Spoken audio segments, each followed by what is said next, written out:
오늘 하나님께서 우리에게 주신 말씀은 시편 13편 1절에서 6절의 말씀입니다. 제가 봉독하도록 하겠습니다. 여호와여, 어느 때까지니까 나를 영원히 잊으시나이까? 주의 얼굴을 나에게서 어느 때까지 숨기시겠나이까? 나의 영혼이 번민하고 종일토록 마음에 근심하기를 어느 때까지 하오며, 내 원수가 나를 치며 자랑하기를 어느 때까지 하리이까? 여호와 내 하나님이여, 나를 생각하사 응답하시고 나의 눈을 밝히소서. 두렵건대 내가 사망의 잠을 잘까 하오며, 두렵건대 나의 원수가 이르기를 내가 그를 이겼다 할까 하오며, 내가 흔들릴 때에 나의 대적들이 기뻐할까 하나이다. 나는 오직 주의 사랑을 의지하였사오니 나의 마음은 주의 구원을 기뻐하리이다. 내가 여호와를 찬송하리니 이는 주께서 내게 은덕을 베푸심이로다. 할렐루야. 새해를 행하실 우리 주님 찬양합니다. 오늘 특별히 회복의 요새인 이 아둘람 기도회를 통해서 하나님 회복을 일으켜 주실 줄 믿습니다. 아멘. 오늘 귀한 자리, 어쩌다가 제가 선한 목자교회에 섰습니다. 하나님이 이렇게 넓은 곳에 세워주신 하나님께 감사와 영광을 올려드립니다. 우리 존경하는 유기성 원로 목사님과 또 존경하는 우리 김다희 담임 목사님 감사드리고, 우리 모든 성도님들께 감사의 말씀을 드립니다. 저는 소개된 것처럼 강원도 정선 덕천리에서 왔습니다. 북에서 온 건 아니니까 마음 쓰지 마십시오. 저는 강원도 정선 덕천리 덕천교회를 담임하고 있는 최기수 목사입니다. 저희 덕천교회를 조금 소개를 하겠습니다. 덕천교회 오시는 분들이 이렇게 한 3가지 정도에 놀란다고 합니다. 그 첫 번째는 세상에 이런 동네가 있나라고 하는 거예요. 길도 좁고 산을 몇 번이나 넘어야지 만날 수 있고, 꼴짝꼴짝 몇몇 집이 이렇게 마을을 이루고 있습니다. 강원도 사투리로 꼬라데이라고 합니다. 우리 딸아이가 6살 아이가 있는데, 이 아이가 말을 튀기 시작할 때 이런 얘기를 하더라고요. 아빠, 우리 지금 왜 산이야? 이러더라고요. 아직 마을 버스가 들어오지 않고 또 택배도 오지 않습니다. 우리나라 배달의 민족이잖아요, 그렇죠? 근데 배달이 되질 않아요. 제가 이름이 또 기수예요. 배달의 기수. 근데 배달이 안 됩니다. 그 흔한 음료수, 아이스크림 하나 먹으려면 차를 타고 한 30-40분 나가야지만 먹을 수 있습니다. 동강을 중심으로 여러 마을이 있어요. 그 마을을 꼴짜기에 거의 독거노인들 계시고, 화전민이라고 혹시 아시는, 화전민처럼 이렇게 꼴짜기에 마을이 있습니다. 제가 주일날 차량 운행을 하면 주일날 평균 3번 운행을 합니다. 아침 8시 반에 나가서 들어오면 10시쯤 교회를 도착합니다. 3번을 왕복을 하면 주일날만 180km를 탑니다. 이렇게 많은 성도님들을 모시고 오면 얼마나 좋겠어요. 어르신 한 분 모시러 가는 것이 그렇습니다. 차를 30만 5천 km를 타고 바꿨습니다. 그것도 한 7년 만에. 지금 차를 한 2년, 3년째 됐는데 지금 한 12만, 1년에 한 5만 km 정도는 타는 것 같습니다. 이런 꼴짜기가 있네, 이렇게 놀랍니다. 두 번째는 이런 꼴짜기에 교회가 있다는 사실에 놀랍니다. 이런데 교회가 있어? 이렇게 놀라십니다. 여러분, 한 영혼을 살리기 위해서 주님의 핏값으로 사신 교회가 있습니다. 제가 거기를 갔는데 어떤 어르신이, 할아버지가 저한테 그러는 거예요. 아이, 목사 양반, 그 교회를 하려면 사람들 많은 데 가서 하지 여기 왜 왔냐고 그러는 거예요. 그래서 제가 아버님 때문에 여기 왔어요. 여러분, 그분이 세례를 받고 교회의 기둥과 같은 거룩한 성도가 되었습니다. 네? 한 영혼을 위해서 교회를 하나님 세워주셨습니다. 하나님께 영광의 박수 올려드립니다. 아멘.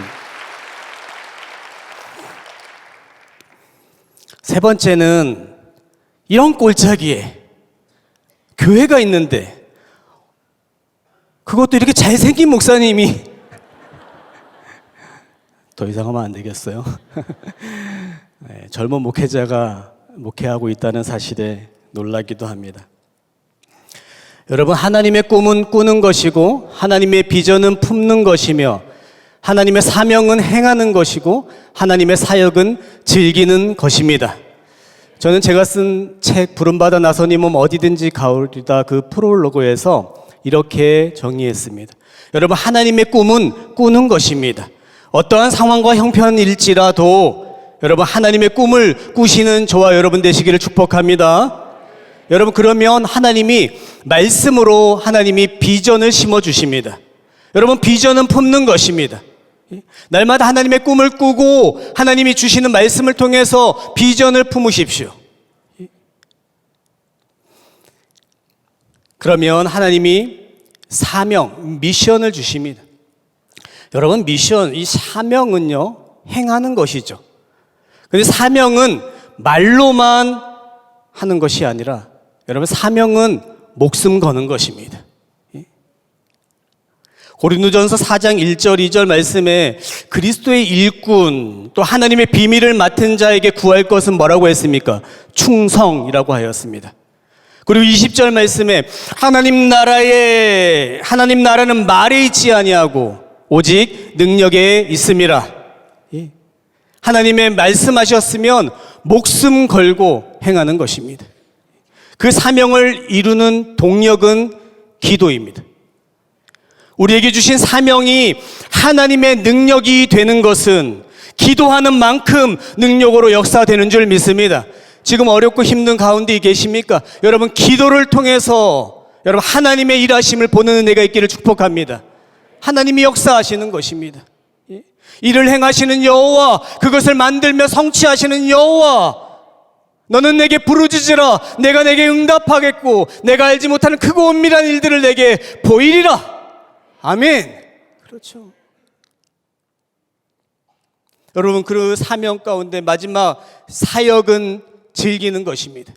여러분, 우리에게 주시는 저와 여러분의 이 선한 목자교회의 모든 사역을 여러분 즐기는 은혜가 있기를 축복합니다. 보혜사 성령을 통해서 우리를 보호하시고 인도하시고 가르치시고 변호하시는 그 이끄심을 따라서 여러분 사역은 즐기는 것입니다. 주가 이끄시는 대로 믿음으로 순종하며 나아갈 때 주님의 기쁨이 나의 기쁨 될 줄 믿습니다. 성령의 열매로 충만한 것입니다. 사랑과 희락과 화평과 오래 참음과 자비와 양성과 충성과 온유와 절제와 같은 여러분 맛을 내는 그런 사역 되시기를 축복합니다. 아멘. 여러분, 때로는 우리의 삶 속에 일어나는 불현듯 찾아오는 고난이 있어요. 저도 삶을 돌아보면 오늘에 있기까지 특히 재정적인 어려움을 참 많이 겪었어요. 여러분, 인류의 역사는 고난의 역사라고도 합니다. 여러분 동의하십니까? 예? 인류의 역사, 한 나라의 역사, 또 한 개인의 역사를 정의해 보면 그야말로 고난의 역사입니다. 저와 여러분의 삶의 걸음을 한번 뒤돌아 보십시오. 얼마나 힘들고 얼마나 어려운 일들이 많았습니까? 정말 눈물 없이는 잠을 이루지 못할 때가 얼마나 많았냐 이 말이에요. 그럼에도 오늘 이 자리, 이 은혜의 자리, 마치 다윗에게 허락된 회복의 요새, 삶이 무너진 것을 일으키는 그런 재건의 자리인 이 아둘람 기도에 오신 저와 여러분이 은혜인 줄 믿습니다. 예? 여러분, 성경에서 고난의 대가라고 꼽히는 욥은 욥기서 5장 7절 말씀에 이렇게 말씀했습니다. 사람은 고생을 위해서 났으니 불꽃이 위로 날아가는 것 같으니라 그랬습니다. 불을 피우면 마치 불티가 날아서 오르는 것이 당연하듯이 사람의 인생에 고난이 있는 것은 당연하다라는 의미일 것입니다. 가만히 생각해 보면 고난 없는 삶이 없는 것 같아요. 여러분, 우리가 겪는 모든 고통, 물질적 어려움, 모든 고난은 여러분 뜻이 있을까요? 여러분, 우리의 삶에 마주하게 되는 여러 가지 크고 작은 고통과 물질적인 어려움을 그 가운데 하나님의 뜻과 하나님의 계획이 있습니까? 물론 신앙적인 대답은 그렇다 할 수 있습니다. 하지만 이 고통이 타인의 고통이 아니라 나의 자신의 고통, 내 가족의 아픔이라면 결코 대답하기 쉽지 않을 것입니다. 하나님 도대체 어디에 계십니까? 하나님 도대체 어디에 계십니까? 이런 외침은 인간의 절망의 순간, 고통의 순간에 언제나 반복해서 부르짖던 외침이었습니다. 우리가 당하는 고통은 언제나 하나님의 부재의 경험으로 이어졌습니다. 하나님은 선하시고 자비로우신 분이라는 것은 알겠는데 우리의 삶의 고통과 어려움이 직면할 때가 되면 우리는 당연히 하나님이 함께 하지 않는 것 같다는 그런 생각에 이르게 됩니다. 저 역시도 고난과 어려움 속에 직면했을 때 하나님의 부재에 대한 그런 경험과 아픔을 고민할 때가 있었습니다. 하나님이 함께 하셔서 예수님 믿고 잘 되고 복 받고 잘 살아야 될 텐데 때로는 내 삶에 불현듯 찾아오는 그런 고통과 고난, 그런 어려움을 당면하면 하나님 어디에 계십니까? 하나님 왜 이 문제를 해결해 주시지 않으십니까? 하나님 왜 침묵하고 계시는 것입니까? 울며 부르짖게 되는 것입니다. 이해할 수 없는 현실들이 우리 앞에 일어나죠. 저는 신학 공부를 할 때 그 신학의 10년의 과정이 참 많이 어려웠습니다.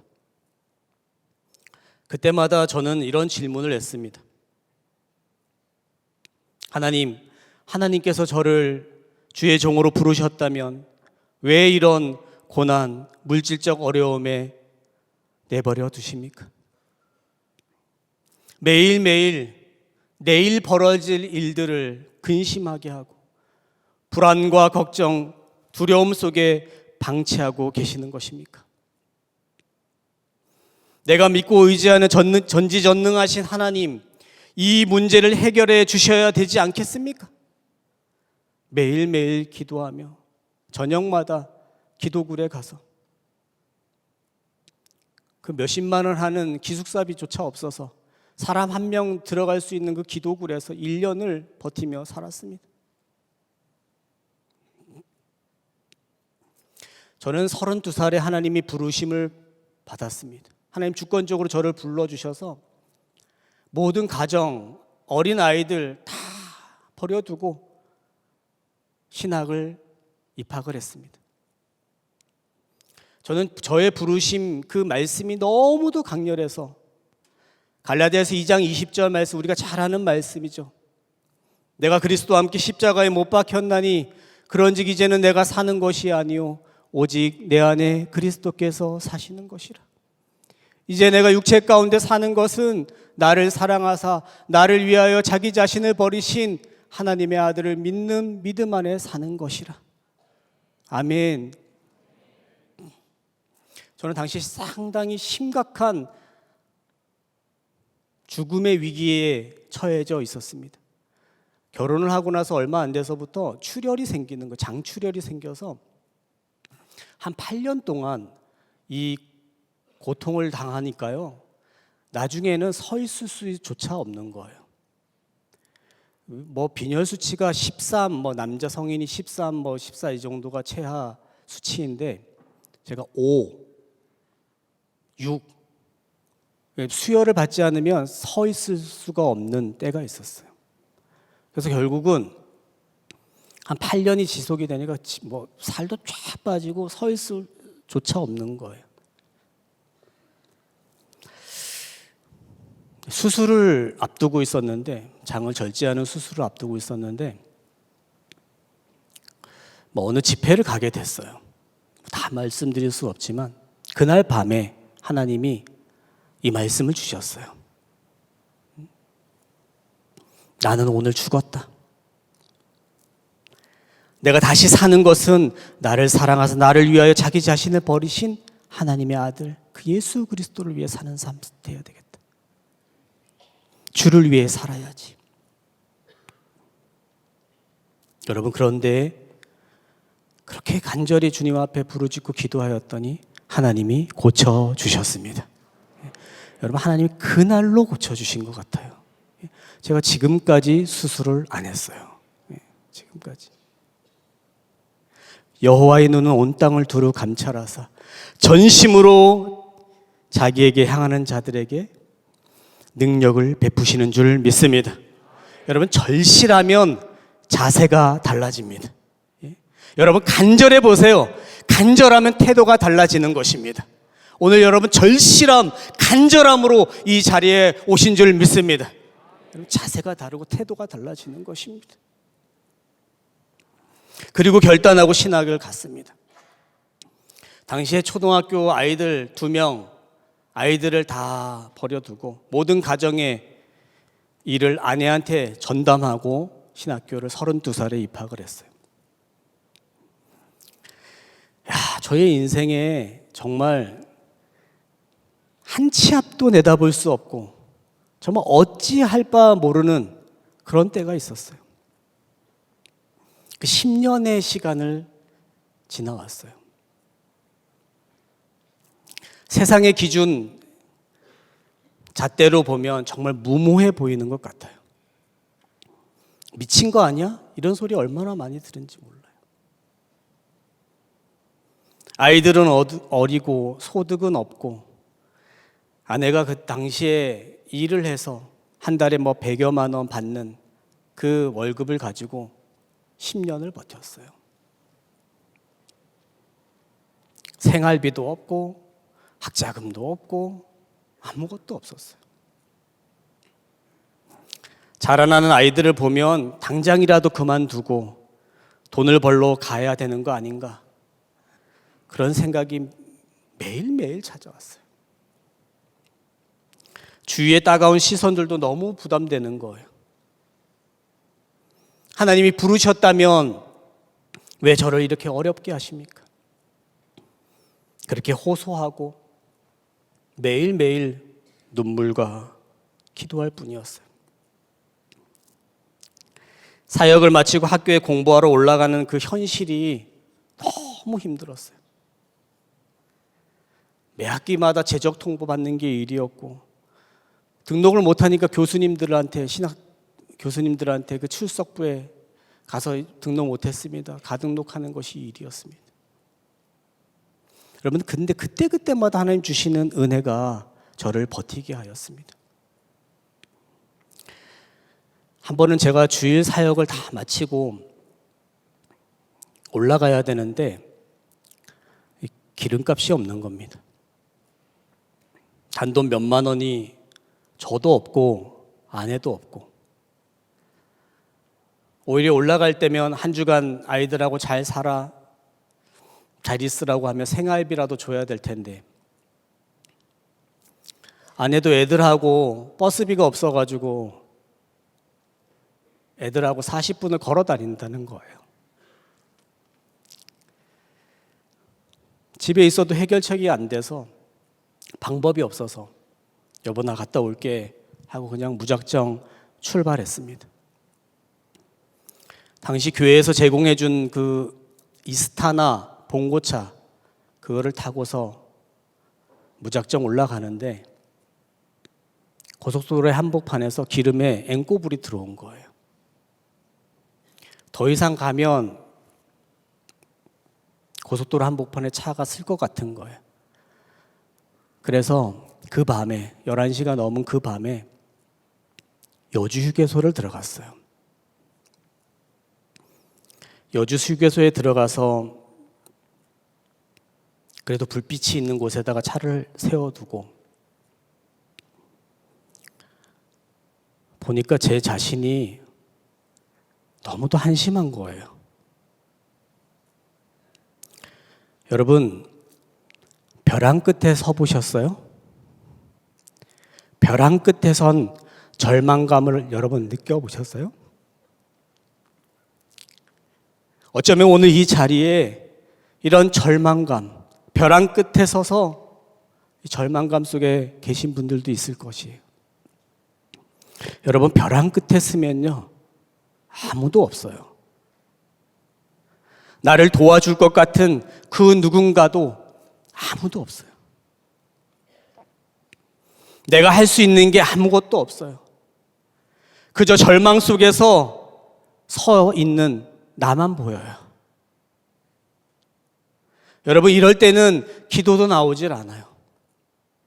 눈물밖에 안 나와요. 여러분, 어떻게 해야 되겠어요? 뒷자리에 가서 한없이 울었어요. 한없이 울고 있었어요. 빛이 보이지 않는 것 같았어요. 어떻게 해볼 도리가 없어요. 그런데 여러분, 반드시 기억하십시오. 하나님은 지금 나와 함께 계십니다.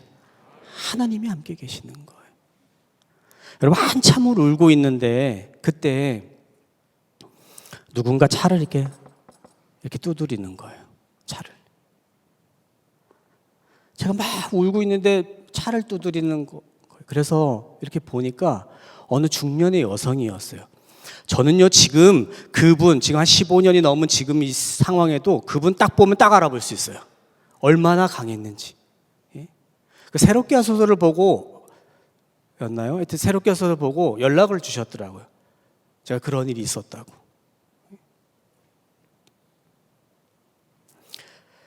근데 그분이 저를 보고 전도사님이세요? 이러는 거예요. 그래서 제가 교회에 아마 그 이름이 이렇게 옆에 자석으로 붙어 있으니까 물어보는 것 같아요. 그래서 그렇다고 하니까 여기 왜 계시냐는 거예요. 여기 왜 있냐는 거예요. 차마 차비가 없어서 여기 있다는 말은 못하고 그냥 조금 피곤해서 쉬고 있다고 말을 했어요. 그랬더니 그냥 가시더라고요, 그분이. 눈물을 멈추고 이렇게 작은 소리로 부르짖기 시작했어요. 하나님, 저 좀 도와주세요. 하나님, 저 좀 도와주세요. 저 너무 힘들어요. 아버지, 저 좀 도와주세요. 저 너무 힘들어요. 여러분, 이렇게 기도가 안 될 때 이 작은 신음에도 응답하시는, 들으시는 하나님이신 줄 믿습니다. 얼마나 시간이 흘렀을까? 그분이 다시 와서 문을 두드리시는 거예요. 근데 그분이 뭘 이렇게 건네시는데 이렇게 건네시더라고요, 차에서. 근데 이것을 받으니까 5만 원이었어요. 5만 원.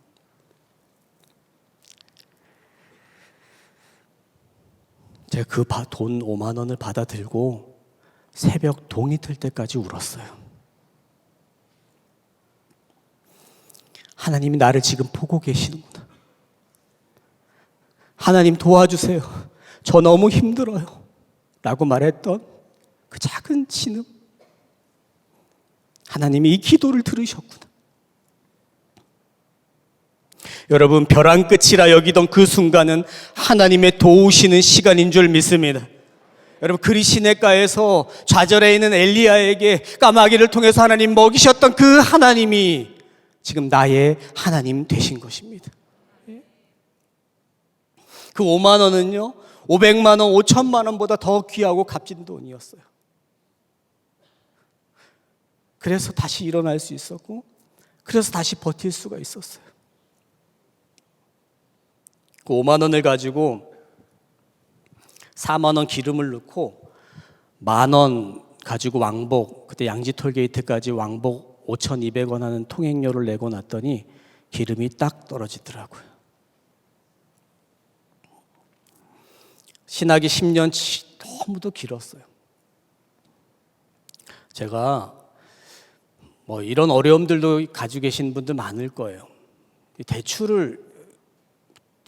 집을 살 때 대출을 해서 샀는데 이 대출금을 못 내겠는 거예요. 뭐 올라갈 차비도 없는데 무슨 대출금을 내겠어요. 그 대출금을 내다 못 내다 보니까 이게 경매로 넘어갔어요, 집이. 애들하고 우리 가족이 갈 곳이 없는 거예요. 여러분 같으면 어떻게 해야 되겠어요? 이거 어떻게 해야 될까요?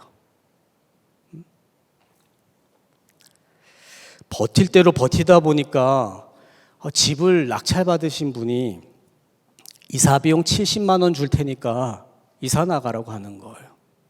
거기서 버틸 대로 버텼어요. 근데 하필이면 그 경매를 받은 사람이 우리 아들의 친구의 아버지였어요. 여러분, 우리 아이들이라고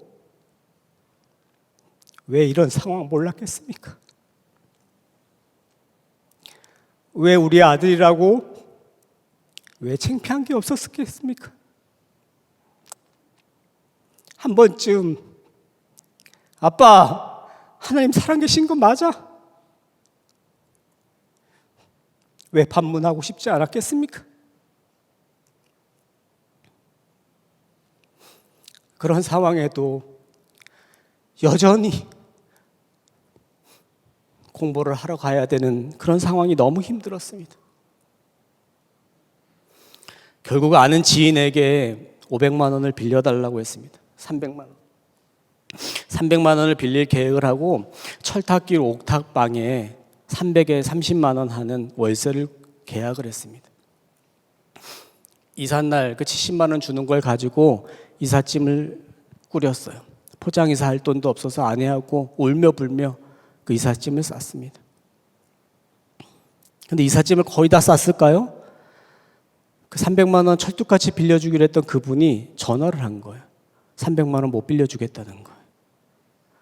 그 아내가 알았는데 그 전도사 돈 빌려주면 돈 못 받는다고 돈을 안 빌려준다는 거예요. 사정을 해도 통사정을 해도 안 되는 거예요.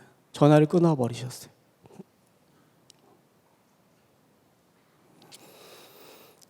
하루에 10만 원씩 페널티를 주고 이삿짐을 못 내렸어요. 갈 곳이 없어서. 이틀 3일 동안 아이들한테 이제 아이들이 학교 끝나고 그 새로 갈 집으로 오기로 했는데 가지를 못하고 이제는 남의 집이 돼버린 그 집에 이삿짐 미처 빼오지 못한 게 있다고 핑계를 대고 그 집에 다시 들어가서 우리 애들을 붙잡고 부둥켜 안고 얼마나 울었는지 몰라요.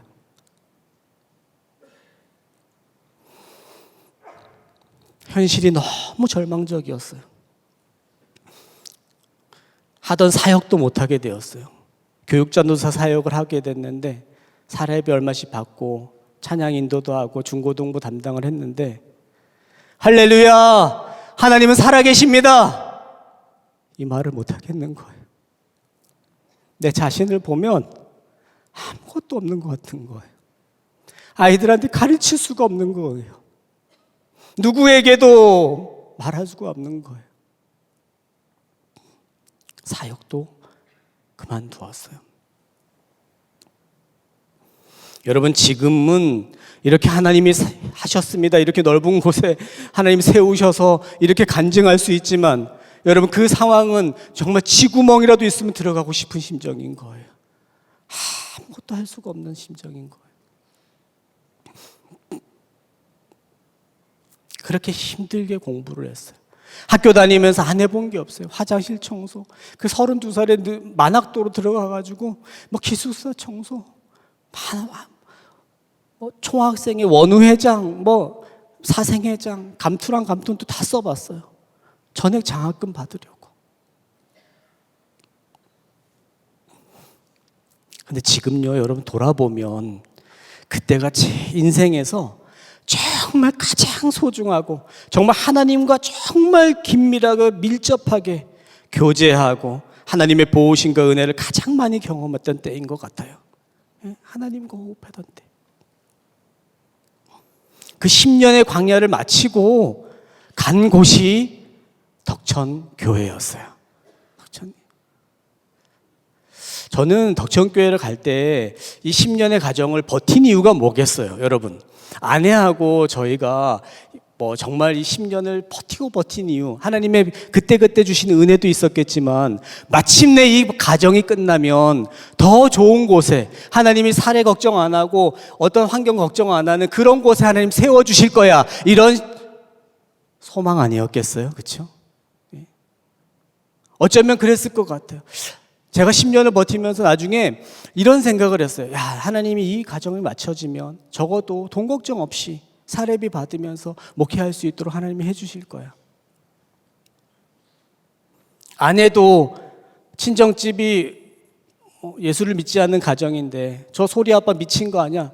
이렇게 얘기하는 그 순간에도 아내가 말할 수 있는 이유는 뭐겠어요? 아니야, 우리 소리 아빠가 이 10년의 가정만 마치면 하나님이 반드시 신원해 주실 거야 라고 하는 그런 기대와 소망 아니었겠냐고요. 그런데 간 곳이 덕천 교회였어요. 사례비가 없었어요. 집도 200년 된 집이었어요. 200년 됐다고 하니까 사람들이 무슨 고택, 아주 좋은 고택이라 생각하는데 여러분, 뱀과 쥐가 들끓는 곳이었어요. 200년 된 집에서 살아보셨어요? 우리 집에 뱀이, 쥐가 얼마나 많은지, 한 번은 쥐를, 야, 우리 집에 도대체 왜 이렇게 쥐가 많은 거야? 막 자다 보면 쥐가 얼굴로 막 지나다니고요. 막 식당에서 주방, 부엌이죠. 부엌에서 밥 먹다가 느낌이 이상해서 이렇게 보면 뱀이 이렇게 쑥 지나가고요. 겨울에는 코가 시려서 잠이 못 자고요. 그랬던 집이에요. 한 번은 우리 집에 쥐가 얼마나 많이 살까? 쥐 끈끈이를 이렇게 갖다 대놨어요, 거기다가. 근데 그 다음날 아침에 갔는데, 와, 쥐가 2층으로 포개져서 찍찍거리는 거예요, 막. 2층으로. 뱀 잡는 게 일이었어요, 여러분. 여러분, 뱀 어떻게 잡겠어요, 여러분? 뱀 잡아보셨어요? 네? 뱀 이렇게 해서 이렇게 잡나요? 신발 찝는 집게 있죠? 그게 우리 옛날 집에 각 이게 길마다, 루트마다 다 있었어요. 그러면 이 신발 찝는 집게를 가지고 이렇게 딱 잡아요, 뱀을, 머리를. 그럼 얘가 좀 가만히 있어주면 좋은데 이게 막 팔을 둘둘 감아요, 이게. 그럼 다시 이걸 펴가지고 이렇게 버리는 그런 일들이 많았었어요. 그런 곳에 보내셨어요. 그런 곳에. 성도는 가니까요, 어르신들이 6분 계시는 거예요. 그 산골 오지. 예배당이 6평이었어요. 6평. 지금 여기 앞에 앉아 계신 의자, 저 맨 첫 줄 장의자보다 조금 더 작은 장의자가 6개가 이렇게 있었는데 그 6개에 한 줄에 한 명씩 이렇게 있었어요. 어르신들이. 여러분, 근데 1년 반 되니까 2분 돌아가시고 2분 요양원 가셨어요.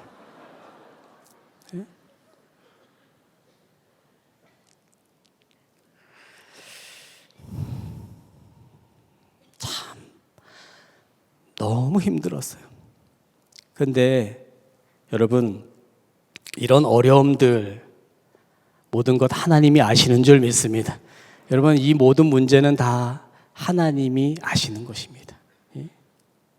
여러분, 오늘 말씀을 잠깐 나누고 하나님이 어떻게 일하셨는지를 말씀하겠습니다.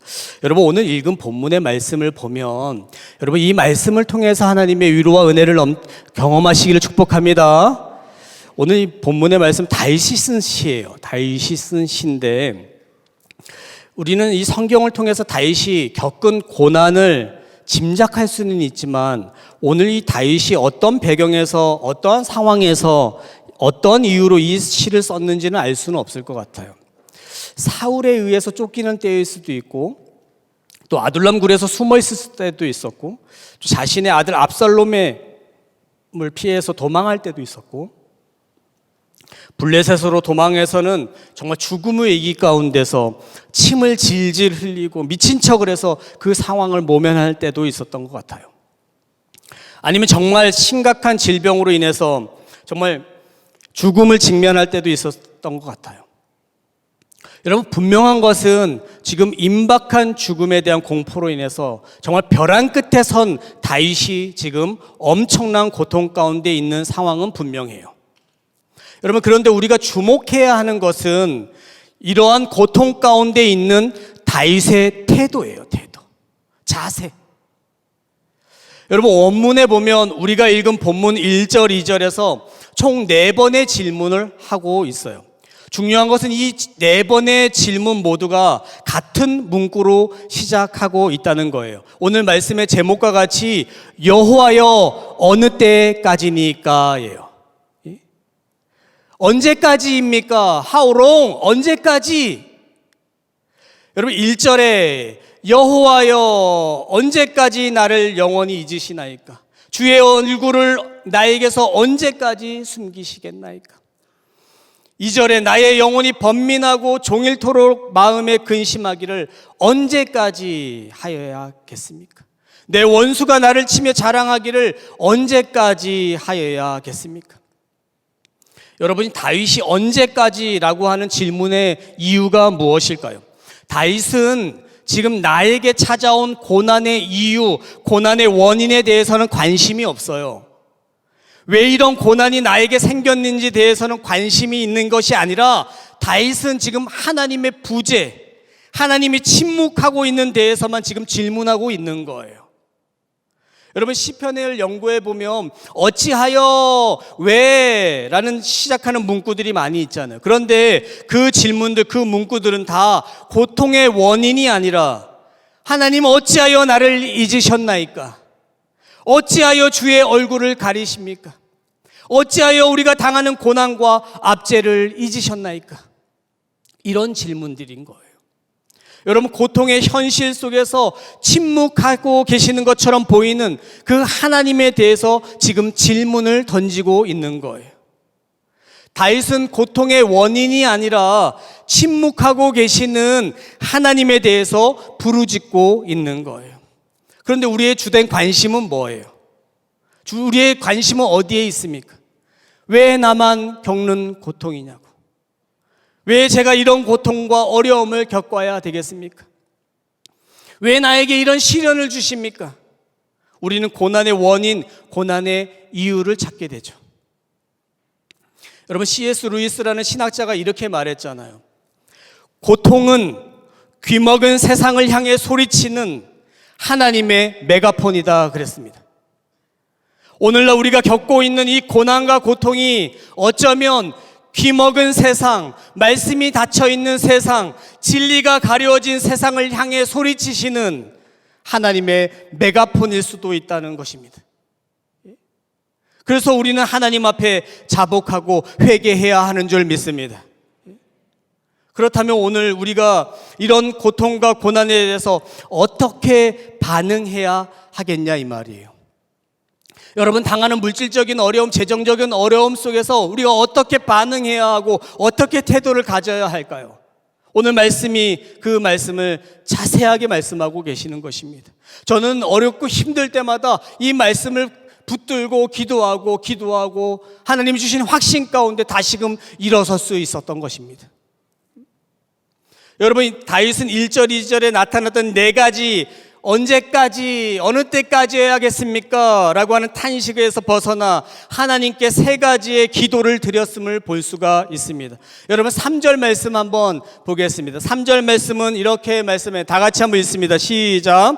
여호와 내 하나님이여 나를 생각하사 응답하시고 나의 눈을 밝히소서. 두렵건대 내가 사망의 잠을 잘까 하오며.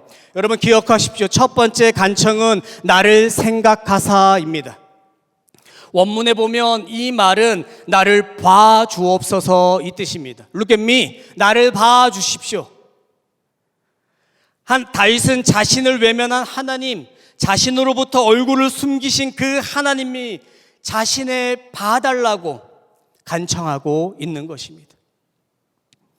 다시 자신에게 얼굴을 돌려 주시기를 간구하고 있는 것입니다. 하나님이 바라봐 주시는 것이 무엇을 의미하냐? 여러분, 민수기 6장 25절, 여러분 잘 아시는 말씀이죠. 아론의 축복, 제사장의 축복에 뭐라고 말씀합니까? 여호와는 내게 복을 주시고 너를 지키시기를 원하며 여호와는 그의 얼굴을 내게 비추사 은혜 베푸시기를 원하며 여호와는 그 얼굴을 내게로 향하여 드사 평강 주시기를 원하노라. 아멘.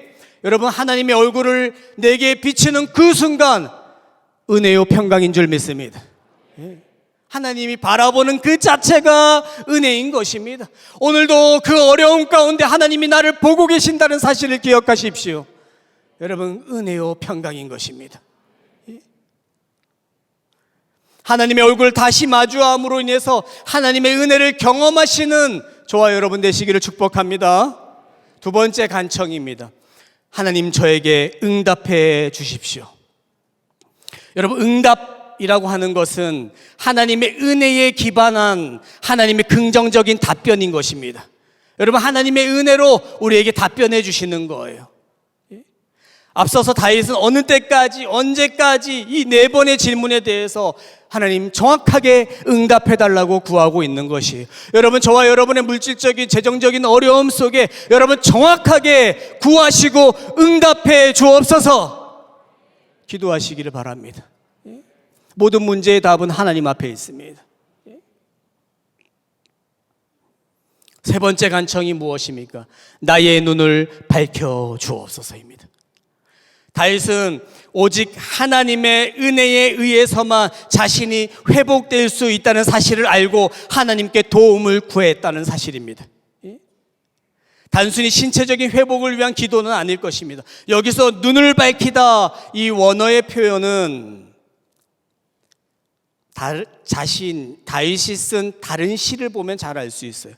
시편 19편 8절 말씀에 이렇게 말씀합니다. 여호와의 교훈은 정직하여 마음을 기쁘게 하고 여호와의 계명은 순결하여 눈을 밝게 하는도다 그랬습니다. 여러분, 하나님의 말씀이 눈을 밝게 하신다라는 것입니다. 여러분, 사람의 육체의 건강보다 어쩌면 중요하고 영적인 건강을 의미하는 것이에요.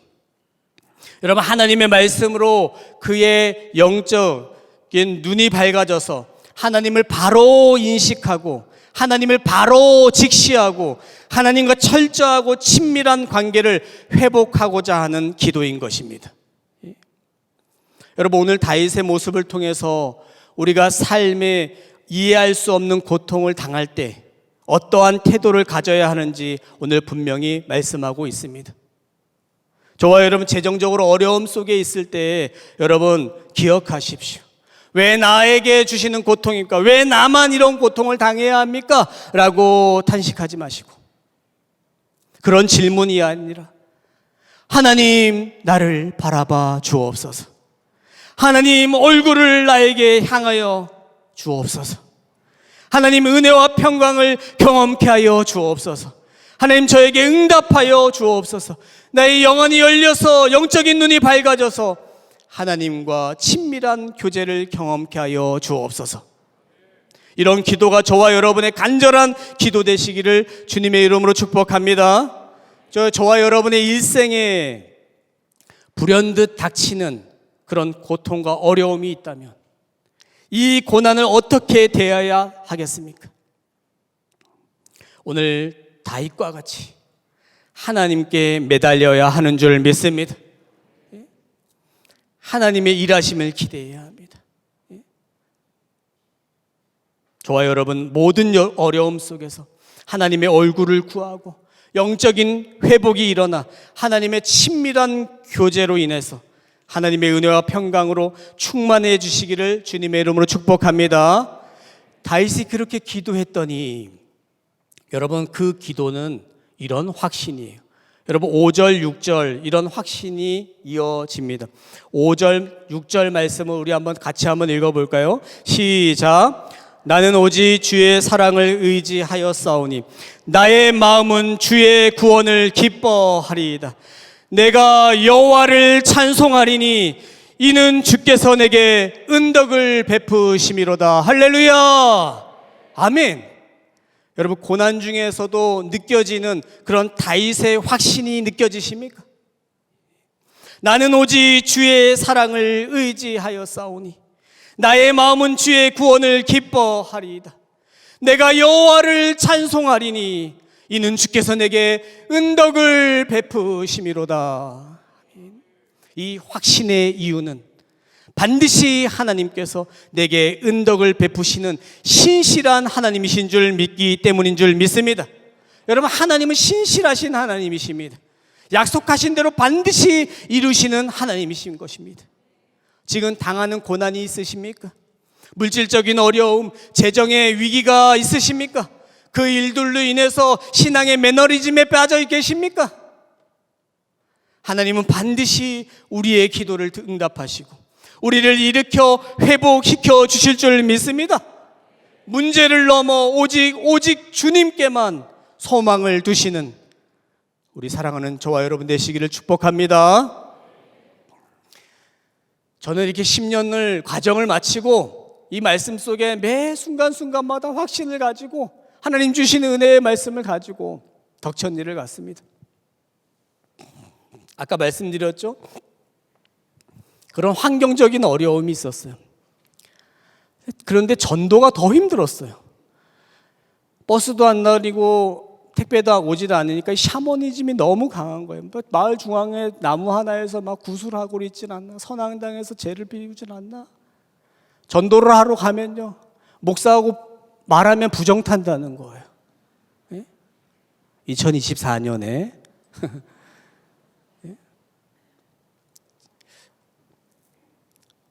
가면 참 힘들어요. 뭐 혼나는 건 일이고요. 그건 뭐래요? 맨날 강원도 말로 뭐래요? 막 제가 그게 상처가 돼가지고요. 그 뭐래요? 이게 뭔지 아세요? 혹시 강원도 분 혹시 계시면 거기 뭐래요? 그게 뭐냐면 어떻게 오셨어요? 이 말이에요. 거 뭐래요? 제 전도용품을 가지고 가면요, 전도용품을 던져요. 저한테 욕을 하고 부정탄다고. 여러분, 한 번 그렇게 당하고 나면, 한 번 그렇게 후달구고 나면 그 다음에 그 집에 갈 수 있을까요? 못 갈까요? 쉽지 않아요. 그 앞에 마당에 들어가서 주저주저해요. 주저주저. 할 수 있는 게 뭘까요? 아까 말씀드렸죠. 성도님 계시는데 1년 밤에 두 분 요양원 가셨다고. 예?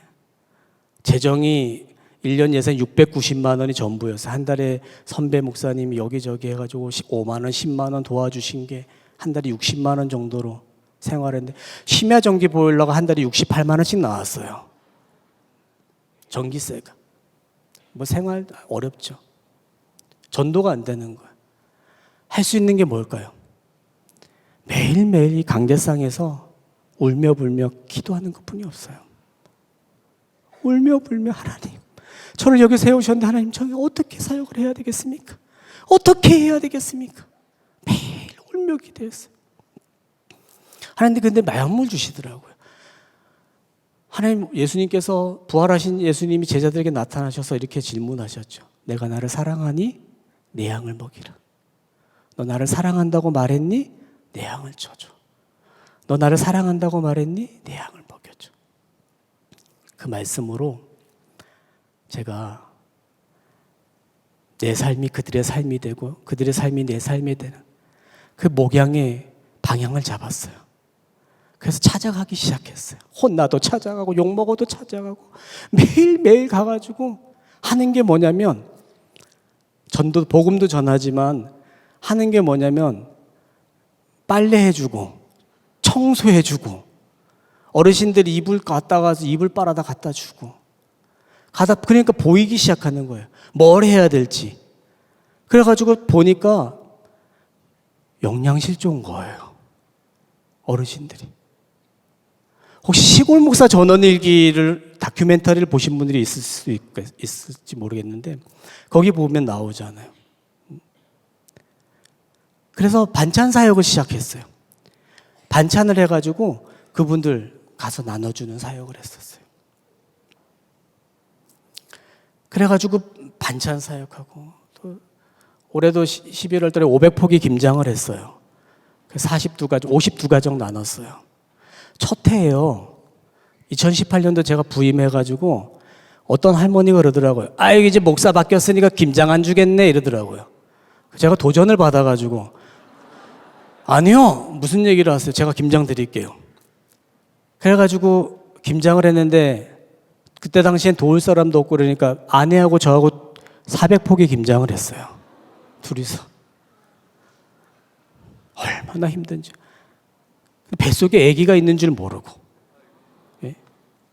나중에 알게 됐는데 우리 아내가 그러더라고요. 하나님이 야 이것도 감사해. 우리가 아이를 가졌다고 하면 김장 못했을 텐데 그 사역 못했을 텐데. 왜냐하면 5개월 만에 알았거든요. 임신했다는 사실을. 여러분 그런데 그렇게 사역을 했는데 하나님이 생명을 주셨어요. 여러분 19년 만에 재생산이 허락됐어요. 19년 만에. 여러분 19년 만에 셋째를 낳았어요. 셋째를. 여러분 근데 셋째를 놓으니까요. 이게 뭐가 달라지냐면요. 한 달에 60만 원 생활이었다 했잖아요. 근데 셋째를 놓으니까 정부, 강원도, 정선군 해가지고요. 한 달에 70만 원 주는 거예요. 70만 원. 삶의 질이 달라지는 거예요. 반찬의 질이 달라지는 거예요. 예? 여러분 그 아이를 통해서 여러분 복음의 통로로 사용해 주시는 거예요. 예? 목사 뭐래요 하시던 분이 애기 오니까 이렇게 되는 거예요. 저희 지역의 별이 언제 한번 기회가 되시면 한번 오세요. 별이 아주 쏟아져요. 예? 그 별이 빛나는 이유는 다른 거 없어요. 다른 조명이 없기 때문에 그래요. 예? 깜깜한 데서 별을 보면요, 이 별이 막 쏟아져요. 아브라함에게 보여진 수많은 무별을 제가 봤잖아요. 예? 그래서 셋째가 생긴 거예요.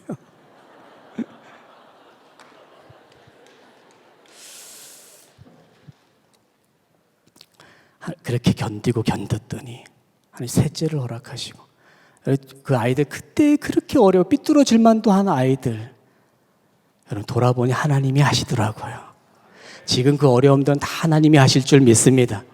돌아보면 다 하나님이 순간순간마다 고통이 있을지라도 하나님만 믿고 의지하며 내게 하나님 앞에 두었던 소망만 거두지 않으면 되는 거예요. 오직 하나님께만 소망을 두고 나아가면 여러분 아이들 문제도 하나님이 하시는 거예요. 예? 우리 첫째가 25살이에요. 첫째가 25살인데 지금 작년 재작년인가요? 여기 서울 보훈병원에 간호사로 취직이 되었어요. 예? 둘째는 군대 제대하고 3학년 복학을 해서 지금 오늘 같이 왔어요. 운전해서 아빠 힘들다고 천안에서 이렇게 와가지고 이게 같이 왔어요. 예? 하나님이 하시더라고요. 그리고 19년 만에 지금 6살 되었어요. 6살. 그 아이가 지금 제 아이 같아요. 6살. 얘가 어린이집을 가는데 한 달에 11일을 무조건 가야 교육비 지원을 좀 혜택을 보는데 11일 채우는 게 너무 힘들어요. 가는 게 너무 어려워가지고. 그래도 오늘도 땡땡이 치고 같이 왔어요. 아이들. 여러분 이쯤 되면 여러분 궁금해 하실 거예요. 야, 그러면 성도들이 두 분 돌아가시고 두 분 요양원 가셨는데 그러면 그분들이 살아 계신 건가? 성도가 아무도 없는 건가?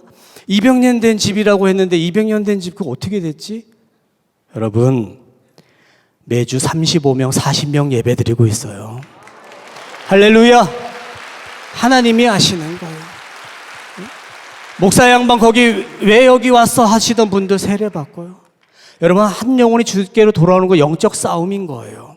여러분 이제 전도하며 나아가시잖아요. 여러분 영적 싸움 이미 하나님 승리하신 줄 믿습니다. 여러분 그걸 누리는 거예요. 얼만큼 누리며 나아가는가가 중요한 거예요. 주저주저 하면 안 돼요. 딱 나아가야 되는 거예요. 승리하신 주님 깃대를 꼽으셨잖아요. 여호와 니시 하나님이시잖아요. 여러분 얼마 전에요 우리 이장님이 오셨어요. 이장님이 오시면요 마을이 여러분 이장님은 거의 시장님과 같아요. 시골에서는 절대적인 뭐 그게 있어요. 이장님은. 근데 이장님이 교회를 오셨어요. 이장님이 오셨는데 이분이 이게 이장의 직분을 가지고 있으니까 가끔가다 이게 체면상 이렇게 한 번씩 이렇게 오셨었어요. 근데 하나님 복음을 전하게 하셨고 여름 사역을 통해서 청년분들이 와가지고 여름 사역을 했어요. 청년분들이 여름 사역을 해서 복음을 전했는데 그분이 영접 기도를 했어요. 그리고 9월 1일 날 예배에 딱 나왔어요. 예배에 나왔는데요. 예배 그날 말씀이 그거였어요. 하나님이 어떠한 상황과 형편 속에서도 우리가 두려워하지 않는 분명한 이유는 어떠한 상황과 형편 속에서도 하나님이 나와 함께 하신다는 그 믿음의 확신이 두려움을 이기는 줄 믿습니다. 여러분 두려움이십니까? 어떤 상황이 두려우세요? 여러분 믿음의 확신입니다. 하나님 함께 하신다는 그 믿음의 확신이 두려움, 그 믿음의 방패인 것입니다. 여러분 그 말씀을 했는데 이장님이 쓰러지셨어요. 마지막 결단선 십자가 군병대 찬송하는데 마지막 축도 전에 여기 앉아 계시다가 쓰러지셨어요. 심정지가 왔어요. 제가 눈을 보게 하셔서 눈이 이렇게 돌아가는 거예요. 그래서 내가 내려가서 성도들한테 기도해라. 지금 오늘 이게 사활이 걸린 거예요. 영적 싸움인 거예요. 제가 심폐소생술을 막 팬티까지 다 젖을 정도로 기도하면서 심폐소생했는데 25, 26배 하나님이 살려주셨어요. 아멘. 119가 55분 만에 왔어요. 119가 55분 만에 와가지고 의식이 계속 돌아왔지만 계속 우리가 기도하면서 막 여러분 이분이 그 다음 주에 자진해서 예배를 나왔어요. 옥수수 자기 삶은 걸 가지고 나와서 와가지고 뭐라 하냐면 내가 예배 마치고 이렇게 성도들은 다 안아드리는데 이분이 제가 이장님 하나님 너무 사랑하신다. 하나님 살려주셨다. 이분이 눈물을 글썽글썽글썽 하는 거예요. 여러분 그분이 6주차 새가족 마치고 지금 예배자 되었습니다. 예배자 되었어요. 영적 전쟁인 거예요. 영적 전쟁. 제가 그 일을 통해서 기도했어요. 하나님 이 마을에서 이분 교회 가서 쓰러졌다 되지 않게 하여 주옵소서. 교회에서 가서 쓰러졌다 소문나면 안 되죠. 여러분 55분 만에 119가 왔는데 그분 하나님 살려주지 않았다면 어떡할 거예요? 아찔했어요. 그분 하나님 살려주셨어요. 그래서 동네 사람들이 그러더래요. 이장님 교회 가서 살았어요. 교회 가서 혼자 있다가 밭에 일하다가 쓰러졌으면 어떡할 뻔했냐고. 교회 가서 살았다. 여러분 하나님이 하신 줄 믿습니다. 성도들도 이제 35명. 주일학교가 생겼어요. 주일학교. 여러분 농어촌 시골에 주일학교 어려워요. 주일학교. 제가 처음에 갔을 때 다문화 가정 한 명 아이 있었어요. 그 아이를 계속 혼자 1대1로 주일학교를 했는데 19년 만에 재생산이 됐잖아요. 2명. 그런데 그 다음에 주일학교를 계속 하다 보니까 아이들이 온 거예요. 여러분 우리 진송이가 다니는 운치 본교는요 전교생이 3명이에요. 전교생이 3명 중에 2명이 왔다는 것은요 학교 3개가 온 줄 믿습니다. 그렇지 않아요? 네? 학교 3개가 온 거예요. 학교 3개가. 서울에 있는 학교 3개가. 네? 그렇지 8명 됐어요. 8명. 200년 된 집도 다 하나님의 은혜로 다 정말 기적과 같은 은혜로 건축하게 하셔서 아름답게 건축하고 지금도 여전히 살아계신 하나님 주시는 그 비전과 꿈을 품고 나아가게 되는 것입니다. 여러분 이 재정적인 어려움 여러분 낙심하지 마시고 때로는 그 순간이 벼랑 끝이라고 여기는 그 순간일지라도 여러분 반드시 하나님이 도우시고 일으키신다는 그 확신 속에 여러분 믿음의 방패로 나아가신 은혜가 있길 축복합니다. 하나님은 언제나 원군의 도움을 주시는 거예요. 도움이신 거예요. 원군의 도움이 뭐냐면 도움은요 전세가 역전되는 도움인 줄 믿습니다. 정말 내가 다 포기했다는 그 순간에 저 멀리서 원군이 달려와서 전세를 역전시키는 하나님이 그런 도움의 하나님이십니다. 예? 그리고 방패의 하나님이시잖아요. 그 하나님 끝까지 붙드시고 날마다 승리하시는 저와 여러분 되시기를 그 사랑하는 우리 선한 목자 교회 모든 성도들 되시기를 주님의 이름으로 축복합니다. 오늘 찬양하시겠습니다. 찬양할 때 저는 이 찬양을 했어요. 어렵고 힘들 때마다 그 수많은 무뼈를 보면서 아내하고 울면서 하나님 한 번도 나를 실망시킨 적 없으시고 언제나 공평과 은혜로 나를 지키셨네. 지나온 모든 시간들 돌아본 그 어느 것 하나 주의 손길 안 미친 거 전혀 없네. 이 찬양 믿음으로 고백하시겠습니다.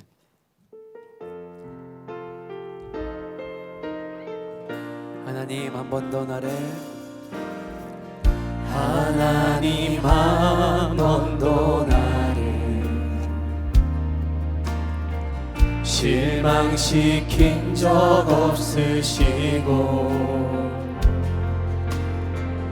언제나 공평과 은혜로 나를 지키셨네. 다시 한번 고백합시다. 하나님 한 번도 나를 하나님 한 번도 나를 실망시킨 적 없으시고 언제나 공평과 은혜로 나를 지키자. 지나온 모든 세월들 지나온 모든 세월들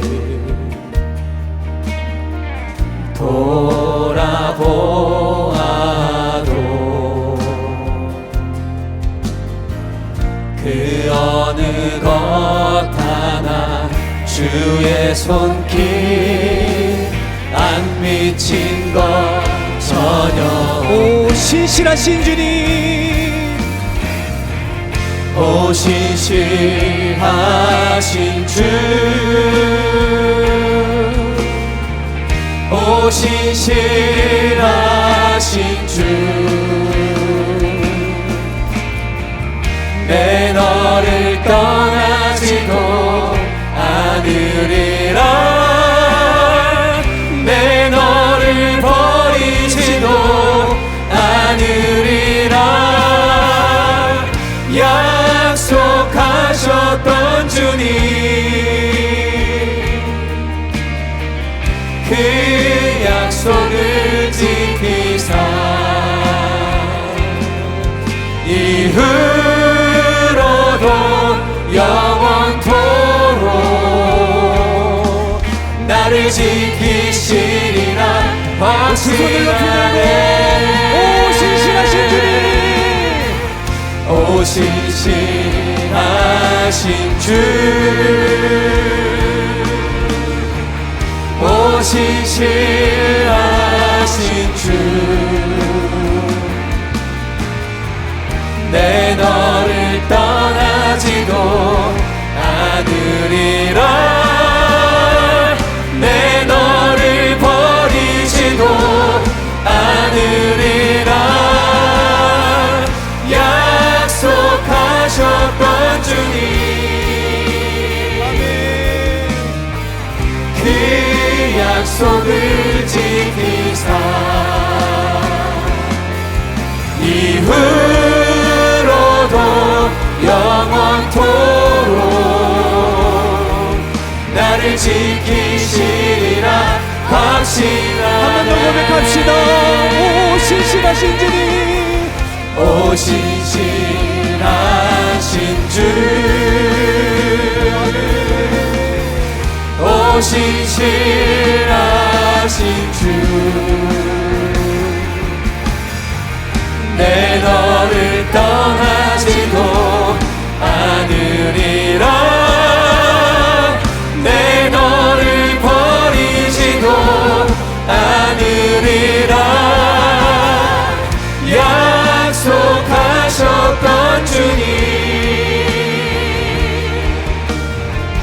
그 약속을 지키사 이후로도 영원토록 나를 지키시리라. 확신하네. 우리 시간 한번 합심해서 기도할 때 하나님 저를 바라봐 주옵소서. 하나님 얼굴을 저에게 향하여 주옵소서. 하나님의 은혜와 평강을 경험하게 하여 주옵소서. 하나님 응답하여 주옵소서.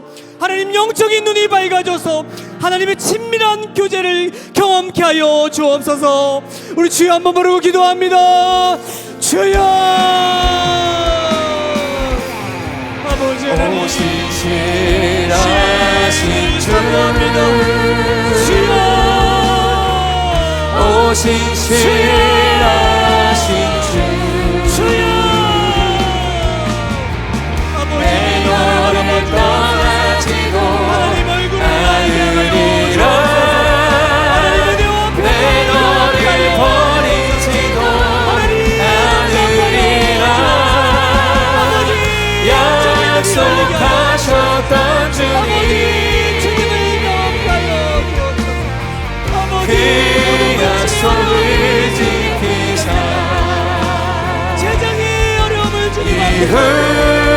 이후로도 영원토록 나를 지키시리라 확신하네 오 신실하신 주 오 신실하신 주 내 너를 떠나지도 않으리라 내 너를 버리지도 않으리라 약속하셨던 주님 우리의 심령 안에 아멘으로 붙들린 이 밤이 그 약속을 하나님 감사합니다. 역사하시고 일하시며 충만하게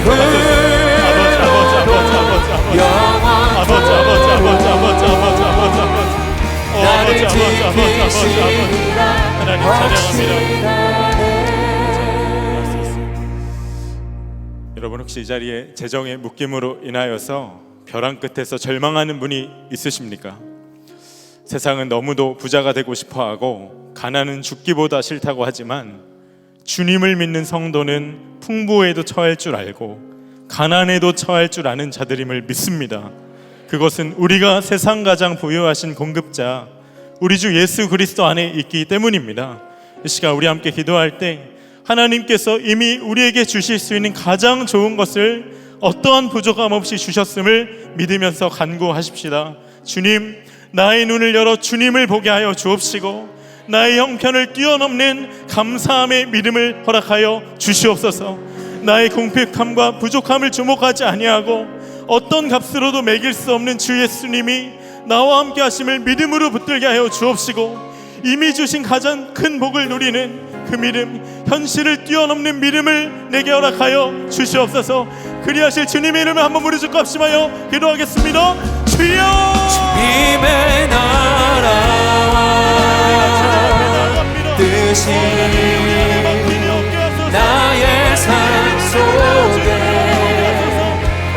임하시며 주님 알기를 주만 보기를 소망해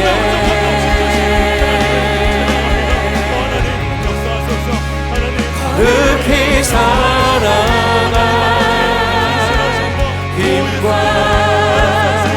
두려움 없는 믿음 주신 나의 하나님 완전한 사랑 찬양해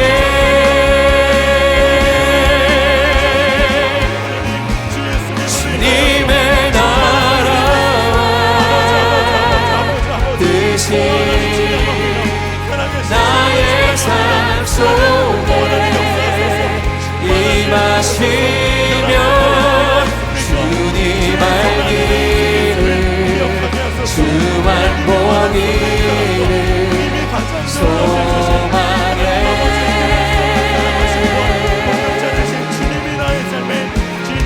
그렇게 살아가 힘과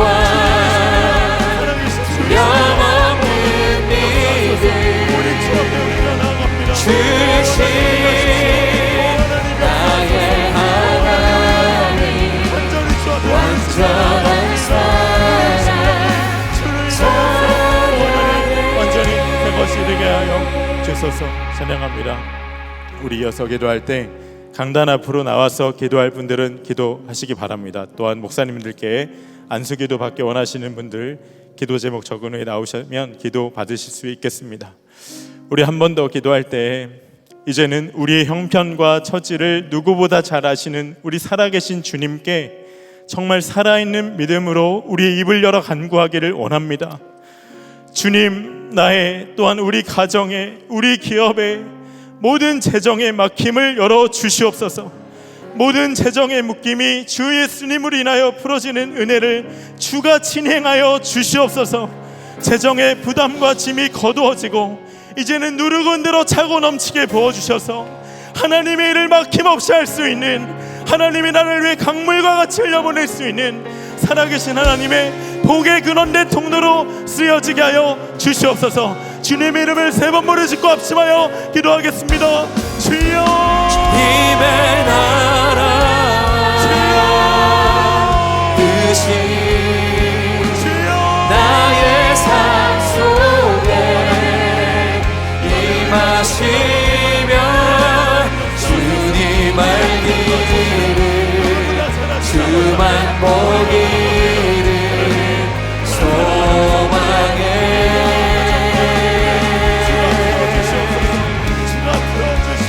그렇게 살아가 힘과 두려움 없는 믿음 주신 나의 하나님 완전한 사랑 찬양해.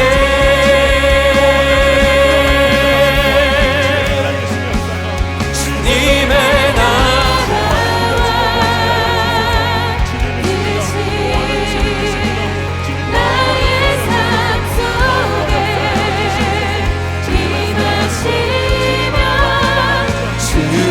말기를 주만 보기를 소망해.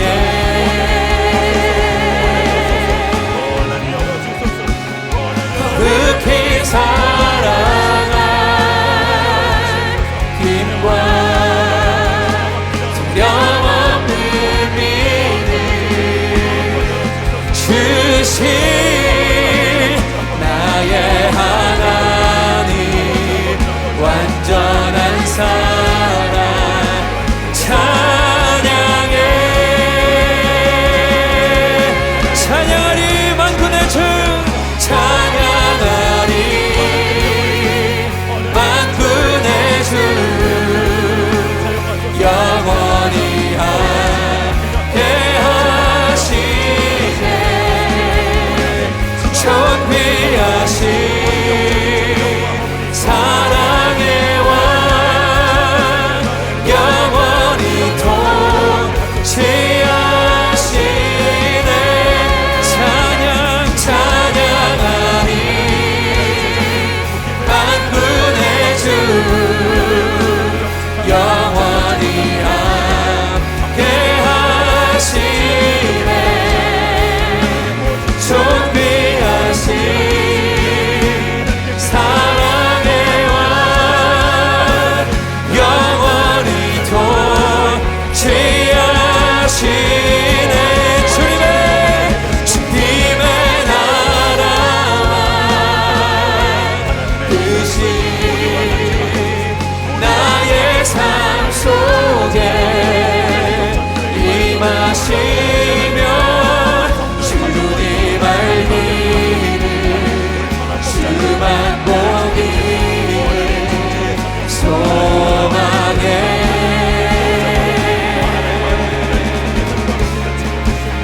거룩히 살아갈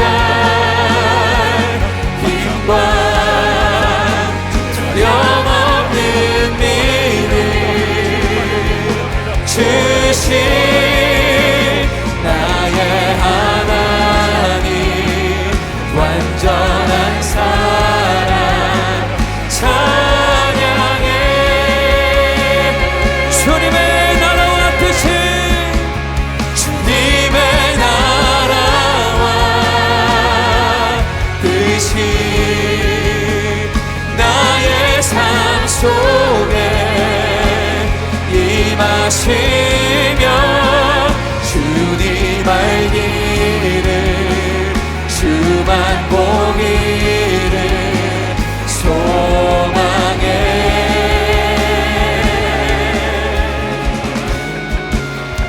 거룩히 살아갈 힘과 두려움 없는 믿음 주시